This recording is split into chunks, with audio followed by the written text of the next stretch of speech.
Bismillahirrahmanirrahim. Assalamualaikum warahmatullahi wabarakatuh. Yang kami hormati, kami cintai dan kami mulai guru kita Buya Yahya Zainal Ma'arif. Begini Buya, Rasulullah bersabda, pandangan pertama rizkimu, pandangan kedua dosamu. Ketika kita melihat sesuatu yang haram dan kita perbanyak beristighfar. Tetapi ketika kita melihat sesuatu yang bisa dibilang wanita muslimah, tapi melihat wanita yang muslimah gitu, terbesit terlintas dalam hati kagum akan kecantikan, kesolehannya, apakah itu termasuk bab kita itu mata yang akan berdosa gitu? Dalam bab kita berdosa terlintas gitu bahwa wanita soleh, kesolehannya, kemuslimannya itu sampai terbayang, sampai berandai-andai gitu, dijadikan istri itu bisa mendapatkan kemaslahatan itu. Satu pertanyaan lagi bisa. Yang kedua, apakah betul dan ada dalilnya bahwa ziarah Wali Songo itu akan mendapatkan pahala seperti naik haji Buya? Dan ketika kita sholat di depan makam Wali Songo tersebut, hukumnya bagaimana? Mungkin itu aja dari kami, pertanyaan kami. Wassalamualaikum warahmatullahi wabarakatuh. Menjaga mata.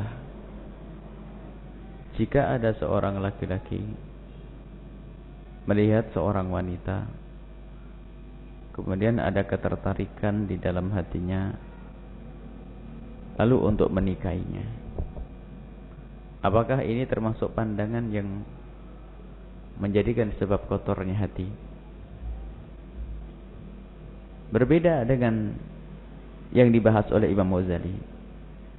Kalau ada orang melihat untuk menikah, itu disunnahkan, sebab tujuannya untuk menikah, bukan orang nongkrong di pinggir jalan melihat orang lewat, bukan orang buka jendela lalu ngintip siapa di balik jendela sana, bukan. Sangat beda di sini.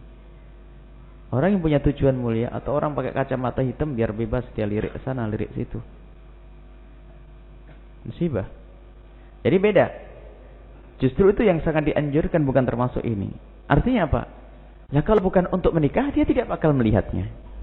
Jadi dia tergerak, dia, saya ingin menikah, umurku umur menikah, dan aku akan memilih. Aku lihat fisik, perlu lihat juga, akan tapi akhlak nomor satu. Tapi yang dilihat adalah apa? Yang kita dianjurkan melihat dengan kadar yang cukup untuk memacu semangat nikah kita. Itu saja. Dan Allah tahu apa yang ada di hatinya. Apakah dia hanya iseng, aku hanya pengen lihat kecantikannya tok kok. Wah, bebas nih. Lihat sana, lihat sini. Ya.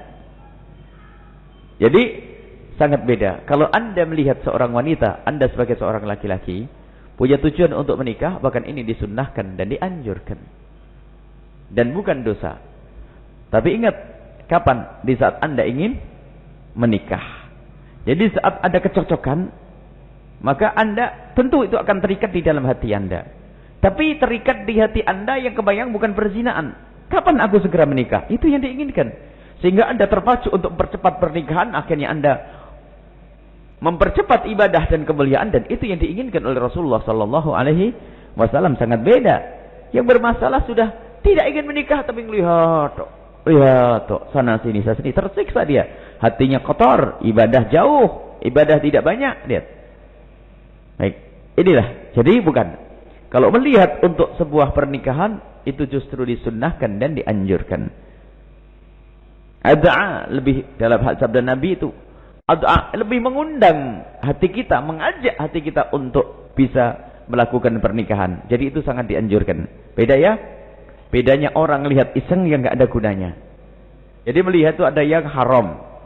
Mutlak haram melihat aurat. Yang kedua adalah melihat yang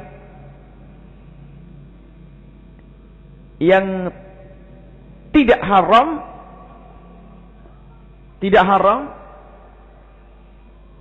tapi jika tidak dijadikan menjadi haram. Contohnya berpapasan. Lakal ula, kata Rasulullah. Bagimu yang pertama, engkau melihat pertama halal. Melihat seorang laki-laki melihat wanita begini, berpapasan, kelihatan. Lalu terbetik di hatinya, oh cantik, maka jangan dilihat lagi yang kedua. Nah itulah hebat. Tapi kalau lihat lagi yang kedua adalah wa'alaikas tsani, dan bagimu yang kedua. Lakal ula wa'alaikas tsaniyah. Bagimu yang pertama. Yang pertama halal karena engkau berpapasan lihat satu orang. Tapi setelah itu jika kau tengok lagi, maka itu menjadi haram. Karena bukan tujuan untuk menikah. Tapi kalau tujuan untuk menikah, kau boleh mencarinya. Di mana orangnya? Boleh engkau sembunyi ingin melihatnya. Lihat dia. Tapi tujuannya untuk menikah. Dan sungguh indah kalau orang tujuannya mulia. Sehingga kalau melihat wanita tersebut menurutnya cantik, lihat. Kalau menurutnya tidak cantik, akan mudah dilupakannya. Kalau menurutnya cantik, akan memacunya untuk makna cantik sesuai dengan yang keinginan. Kalau cantik, dia akan terpacu untuk segera menikah. Nah, ini adalah karena untuk menikah. Tapi kalau bukan untuk menikah, gak ada itu semuanya. Bisa macam-macam pikirannya, khayalan-khayalan, SMS-an, kenalan, segala macam. Nah, itu iblisnya di sini. Baik, nggak apa-apa. Jadi melihat untuk pernikahan itu adalah halal, bahkan itu disunnahkan dalam syariat kita, syariat Nabi Muhammad SAW. Tidak benar kalau ziarah wali songo kayak orang melaksanakan ibadah haji itu enggak. Yang jelas ziarah wali adalah dianjurkan. Dan mendoakan para wali adalah sunnah, perintah. Kita dianjurkan untuk ziarah. Kuntu nahaitukum ma'an ziyaratil kuburi ala fazuruha. Dilarang untuk ziarah kubur mula-mula. Tapi akhirnya kita diperintah oleh Nabi sallallahu alaihi wasallam, akan tapi di sini bukan perintah wajib yang mau ziarah-ziarah, yang tidak. Dan perintah di sini fa innaha tudzakirukumul maut, tujuannya adalah agar kita semakin ingat akan kematian kita sendiri. Kemudian setelah itu kita bisa membaca bertawasul di tempat tersebut, dan itu juga salah satu pendidikan yang mulia dari Nabi sallallahu alaihi wasallam. Biarpun ada orang yang mencoba mengingkari, akan tapi orang yang mengingkari tawasul kepada orang yang telah tawasul dengan orang yang telah meninggal dunia, ini bertentangan dengan kebiasaan para salafun saleh dari masa ke masa, termasuk tawasul kepada Nabi sallallahu alaihi wasallam. Jadi adapun itu riwayat tentang seperti haji, itu tidak pernah ada tentang ziarah kubur para wali. Tapi mencintai para wali, mencintai para ulama, itu kunci keselamatan. Dan bisa saja pahalanya lebih gede dari haji. Cuman yang dikatakan seperti haji tidak pernah kita dengar yang demikian itu. Cuman kalau Anda ziarah kepada para wali, para aulia, karena kecintaan Anda, tentu kecintaan kepada ulama itu adalah sesuatu yang sangat mulia, sehingga akan menjadikan pahalanya lebih gede daripada haji dan sebagainya. Bahkan orang bisa sempurna hajinya kalau memang ada di dalam hatinya keterikatan kepada ulama. Sehingga dengan keterikatan kepada ulama akan dengar fatwanya, akan dengar petuahnya, dengar bimbingan dan nasihatnya, itulah yang menjadikan sempurna ibadahnya.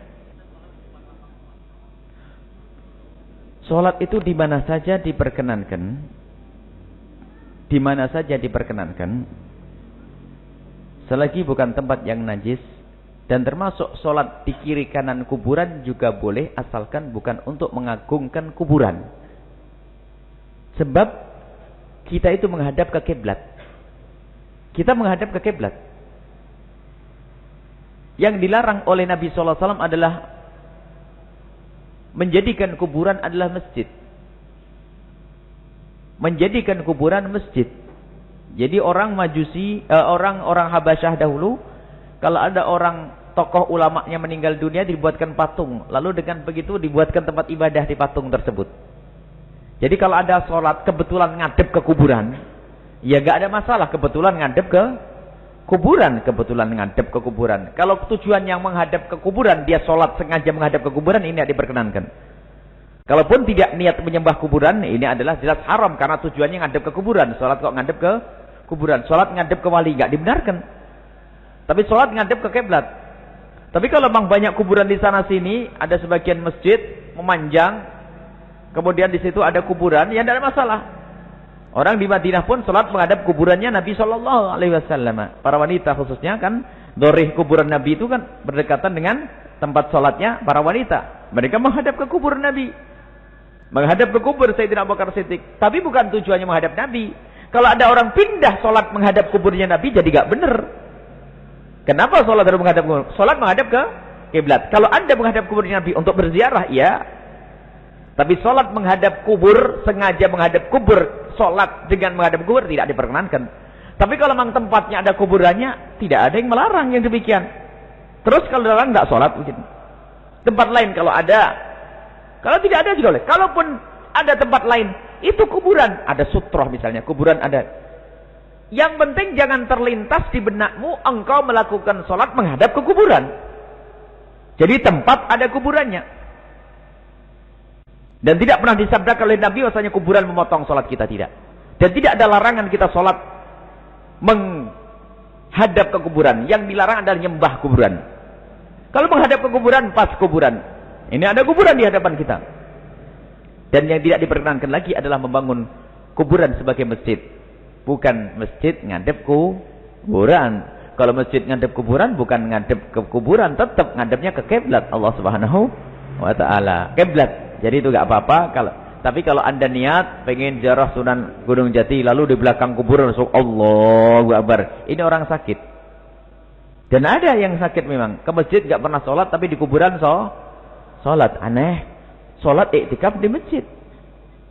Sholat masjid. Ini ada orang-orang begitu. Tapi insya Allah ahli iman gak ada kayak gitu. Ahli iman yang ada sini gak ada. Cuman pertanyaan itu perlu. Jadi kalau anda menuju ke kuburan untuk sholat menghadap ke kuburan, jelas tidak berkenankan dan hukumnya haram. Tapi kalau kebetulan anda ke kuburan, waktu zuhur mau habis, anda belum sholat, sholat saja dimanapun anda berada, kiri kanan anda kuburan. Tapi ingat, kuburan yang belum dibongkar, kalau sudah kuburan dibongkar, itu najis.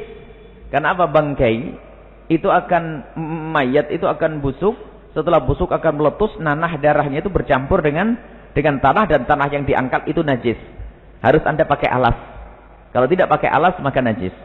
Sehingga makbarah lam tumbash, atau kuburan yang belum pernah digali, itu adalah boleh kita sholat di atasnya, dan itu adalah suci. Di atasnya bukan menghadap ke kuburan tentunya, bukan di atasnya, maksudnya sholat di itu. Kalau di atas kuburannya tidak berkenan lagi, karena ada larangan dari Nabi SAW, hadis yang diriwayatkan dari Sayyidina Ali, bahasanya kita tidak boleh duduk di atas kuburan, di atasnya. Dan kita tidak boleh duduk di atasnya, berdiri di atasnya. Di atasnya itu apa sih? Kalau seandainya kejeblos, anda akan nginjek jenazah tersebut. Selagi tidak, maka itu bukan atasnya.